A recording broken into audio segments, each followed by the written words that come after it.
दीपक वोरा साहब का रुख करता हूं। दीपक वोरा साहब, आप लगातार अजय उपाध्याय जी की बात सुनकर हंस रहे थे, जबकि अजय उपाध्याय जी का कहना है कि वो बहुत गंभीर सवाल उठा रहे थे एप्स्टीन फाइल पर। और ऐसे सवालों के बीच में प्रधानमंत्री का इजरायल दौरा, ये कैसे आप इसको जायज ठहराते हैं? किस नजरिए से आप इसको जायज ठहराते हैं? बहुत बहुत धन्यवाद सर। जब आपके साथ आपके चैनल पर होता हूँ बहुत अच्छा लगता है। पॉलिटिकल लीडर्स की बातें मैं सुन रहा था। शायद इनको फॉरेन पॉलिसी का ज़्यादा तजुर्बा नहीं है। जनरल साहब भी वहाँ वो जवाब देंगे, लेकिन उससे पहले सर, क्योंकि आप भारत के सर्वश्रेष्ठ एंकर्स में से, आपका चैनल मैं बहुत पसंद करता हूँ, क्या मैं आपके पास आ सकता हूँ? अरे, मैं आपकी जेब में कुछ डालना चाहता हूँ जो जी का एम्ब्लम है। I want to put it, ये आपके लिए है सर, इसको आप रख लीजिएगा। अब मैं वापस आ रहा हूँ। आपने ये सवाल पूछा है सर कि ये जो विजिट है ये ओवरनाइट नहीं होती। मैं थोड़ा सा बैकग्राउंड आपको दे देता हूँ इन 60 सेकंड्स। 1991 में जब हमने फैसला किया था कि हम इजराइल को डिप्लोमेटिक रिकॉग्निशन देंगे, एम्बेसी एस्टैब्लिश करेंगे, उस समय हमारी माइनॉरिटी गवर्नमेंट थी, पीवी नरसिंह राव साहब की, और मनमोहन साहब हमारे उस समय फॉरेन फिनेंस मिनिस्टर थे। सर, हमारे पास 3 हफ्ते की इंपोर्ट के लिए विदेशी मुद्रा थी। हमारी इंटरनल सिक्योरिटी बहुत नाजुक थी।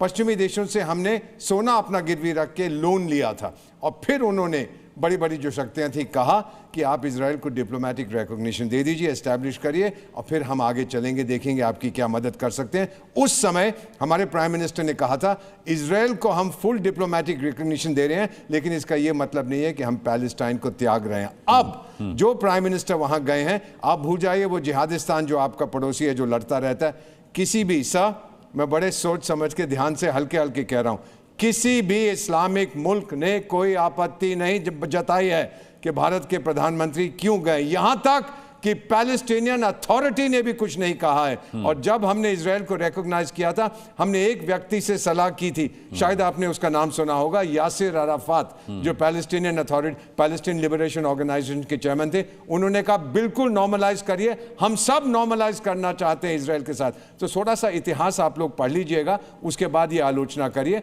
और ये विजिट कई सप्ताह पहले तय हुई थी। एप्स्टीन का नाम किसी ने नहीं सुना था जब ये तय की गई थी। इजराइल का साथ डिफेंस के बारे में तो आपको जनरल साहब बताएंगे।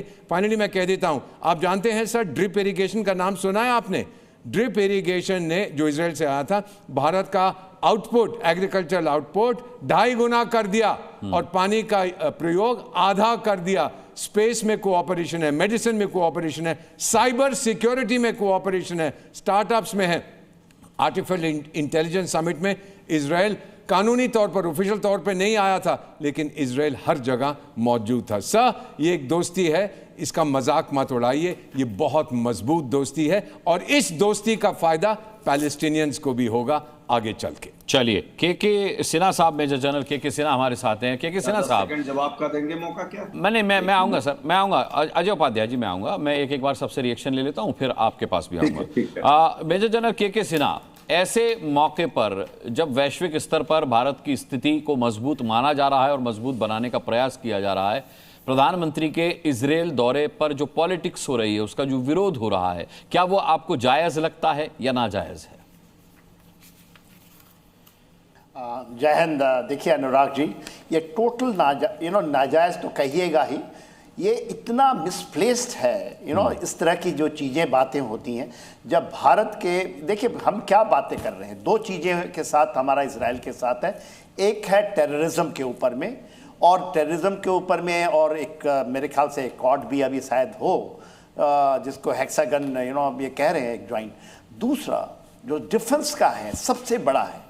और हम उन चीज़ों में क्या, एक बचकानी बातें, जिसको होते हैं भोड़ापन को ले आना डिबेट के अंदर में, कह देना एप्स्टीन फाइल में आया।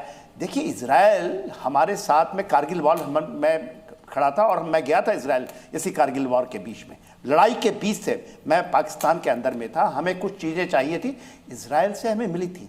जो स्ट्रैटेजिक रिलेशनशिप है हमारे साथ इजराइल के साथ में, जो आज भी कर रहा है, क्योंकि अब पहलगांव अटैक से इनको नहीं, ये बात नहीं करेंगे पहलगांव के अंदर।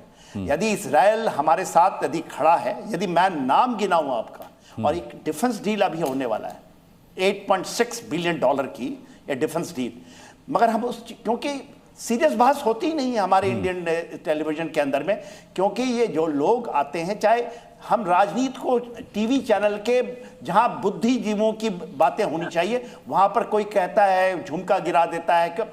मैं क्या शर्म लगता है ऐसे चीजों, ऐसे डिबेट में बैठने में भी, कि हम लोग देश को मजबूत बनाने की जगह में हम अपने से ही अपने पैरों में कुल्हाड़ी मारते हैं, अंदर से खोदते जाते हैं। आप बताइए, जब बात होनी चाहिए कि हम ये जो हम संकल्प है 2023 तक जो हम बात कर रहे हैं सुदर्शन चक्र में, आयरन डोम आने वाला है, आयरन बीम आने वाला है, शायद हम उसकी बात नहीं करेंगे। हम बोइंग को कैसे कन्वर्ट करेंगे एयर रिफ्यूलर में, उसकी बात नहीं करेंगे। हम ये बात नहीं करेंगे कि एरोस्पेस में हमारी क्या चीज़ें हैं। इसके अलावा ये केवल ऐसा नहीं कि डिफेंस के अंदर में डीलिंग है, जो आपकी डीलिंग हो रही है चाहे एग्रीकल्चर के अंदर में, वाटर के ऊपर में, कि next war is going to water war, और उसके अंदर में जो महारत हासिल है इस देशों को, और इजराइल के साथ यदि आप कहेंगे, क्योंकि दुनिया यदि दो खेमे में आज कहते हैं ना, एक वेस्टर्न हेमिस्फीयर और ईस्टर्न हेमिस्फीयर, और उसके सेंटर में यदि कोई बैठा है और इतना तगड़ा देश जो प्रूव किया है अपने को 3H से, अभी कोई बात कर रहा था ना, गाजा गाजा गाजा, हमास क्यों नहीं बोलते हैं? हमास के साथ क्यों नहीं खड़े हो जाते? क्यों नहीं हूती के साथ खड़े हो जाते जो बात कर रहे हैं? क्यों नहीं हिजबुल्लाह के साथ? सारे टेररिस्ट है ना ये। एक टेररिस्ट को यदि एक देश ने 2023 से लेकर के 2025 तक किसी ने किया है, झेला है, और झेल करके उसको खत्म किया है, तो उसके साथ में यदि आप नहीं करेंगे तो आपके साथ कौन खड़ा होगा? देखिए, आज के दिन में जो बात हो रही है, बात कीजिए ना, ये जो हेक्सागन की बात हो रही है, एक अलायंस की बात हो रही है, जिसमें शायद अमेरिका भी आएगा, उसमें यूएई भी है, यूएई उसमें है, क्योंकि मिडिल ईस्ट के अंदर में जब हम India middle east economic corridor की बात, हम इस क्यों नहीं बात करते इसकी? क्यों नहीं बात करते? ये बात उठी थी 2023, जिस दिन उठी थी, नेक्स्ट डे वहां पर हमास का हमला हो गया था 7 अक्टूबर को, नेक्स्ट डे। ये भारत के साथ, क्योंकि भारत वो करना चाहता, मगर हम ये बात नहीं करेंगे। कोई झुमका गिराएगा, कोई वहां बरेली के, पता नहीं कौन किस डिबेट में हम भी बैठते हैं तो लगता है ये क्या, कौन सी बातें हो रही है। ठीक है सर, अनुराग भदौरिया का मैं रुख करूंगा। अजय उपाध्याय जी धैर्य रखिए थोड़ा सा, मैं आता हूं। बहुत सारे प्रश्न आ गए हैं। नहीं, बहुत सारे, कोई प्रश्न नहीं आया है, सिर्फ आपके झुमके पर आपत्ति जो मुझे भी थी वो सबको है, और इसे अगर एक मेजर जनरल भोंडापन बता रहे हैं तो आप उनकी देशभक्ति पर सवाल उठाने की हिमाकत नहीं कर सकते। मैं आपसे माफी चाहूंगा, लेकिन